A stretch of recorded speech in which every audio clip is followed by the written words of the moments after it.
ആലപ്പുഴയിൽ തകഴിയിൽ തെരുവുനായ ആക്രമണം. ആടിനെ തെരുവുനായകൾ കടിച്ചുകൊന്നു. തകഴി കുന്നുമപ്പുറത്തെ പറമ്പിൽ മനാഫിന്റെ ആടിനെയാണ് കൊന്നത്. വീടിന് സമീപം തീറ്റ നൽകാനായി കെട്ടിയിട്ടപ്പോഴാണ് സംഭവം.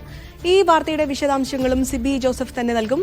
സിബി, പ്രദേശത്ത് തെരുവുനായ ആക്രമണം ഉണ്ടാവാറുണ്ടോ? അധികൃതർ എന്തെങ്കിലും പറയുന്നുണ്ടോ? എപ്പോഴായിരുന്നു ഈ അപകടം നടന്നത്?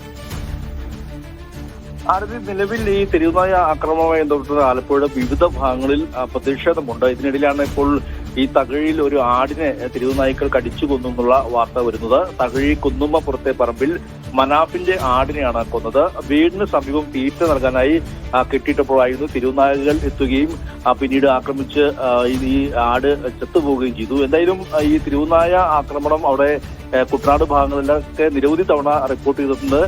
തെരുവുനായ്ക്കളെ വന്ധീകരണം ചെയ്യണമെന്നടക്കമുള്ള ആവശ്യങ്ങളുമായി അവിടെ പ്രദേശവാസികളടക്കം വളരെ വലിയ പ്രതിഷേധത്തിലാണ്. ഈ പ്രതിഷേധത്തിനിടയിലാണ് ഇപ്പോൾ ഏറ്റവും ഒടുവിലായി ഈ ഒരു സംഭവം കൂടി റിപ്പോർട്ട് ചെയ്യുന്നത്. വളരെ കുറെ നാളുകളായി ഈ ഭാഗത്തെല്ലാം നിലയും തെരുവുനായ്ക്കളുടെ വളരെയധികം ശല്യമുണ്ട്. പ്രത്യേകിച്ച് കൊച്ചുകുട്ടികളെയും സ്കൂളിൽ പോകുന്ന വിദ്യാർത്ഥികളൊക്കെ പലപ്പോഴും ആക്രമിക്കുന്ന സംഭവങ്ങളും പതിവാണ്. ഇതിനെതിരെ വ്യാപകമായ പ്രതിഷേധമുള്ളപ്പോഴാണ് ഇന്നിപ്പോൾ രാവിലെ ഈ ഒരു ആടിനെ കടിച്ചു കൊന്നുള്ള വാർത്തകൾ കൂടി പുറത്തുവരുന്നത്.